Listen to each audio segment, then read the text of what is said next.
பகவான் கிருஷ்ணர் மீதும் அவரை சுற்றியிருந்த கோபிகைகள் மீதும் அளவற்ற பக்தி கொண்டாள்.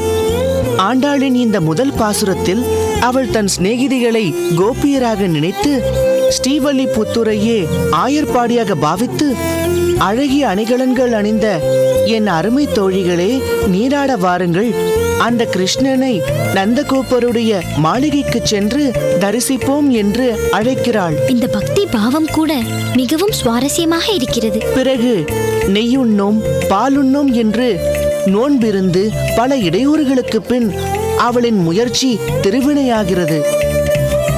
பெருமாள் ரங்கமன்னார் அவளுக்கு முன் பிரதட்சியமாக அவரின் திருவடிகளை சேவித்தவள் மீண்டும் எழுந்திருக்காமலேயே இருக்க, பெருமாளே அவள் தோள்களை பிடித்து எழுப்புகிறார்.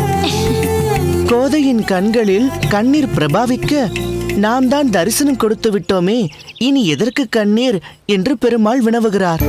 நான் முழுமையாக உங்களிடம் சரணடைந்து விட்டதால் எனக்கு காட்சி கொடுத்திருக்கிறீர்கள். ஆனால் நான் எத்தகைய இன்னல்களை எல்லாம் கடந்து வந்திருக்கிறேன் தெரியுமா? மீண்டும் எனக்கு பிறவிகள் கொடுத்து விட்டீர்களே, ஆனால் ஒவ்வொரு பிறவியிலும் நான் உங்களை எங்கே தேடுவேன்? அதனால் தாங்கள் எனக்கு பிறவா வரம் தர வேண்டும். நான் என்றும் உங்கள் உடமையாகவே இருக்க வேண்டும் என வேண்டினாள். நானும் கூட அந்த கோதையைப் போல கிருஷ்ணனான் உன் உடமையிலே என்றும் இருக்க வேண்டும்.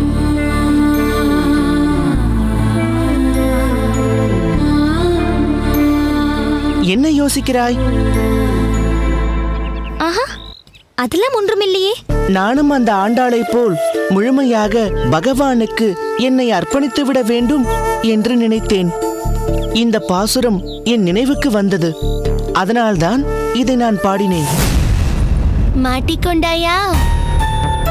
நான் தான் சொன்னேனே, உன்னை முதலில் கண்டுபிடித்து பந்தயத்தில் வெற்றி கொள்கிறேனா இல்லையா பார் என்று.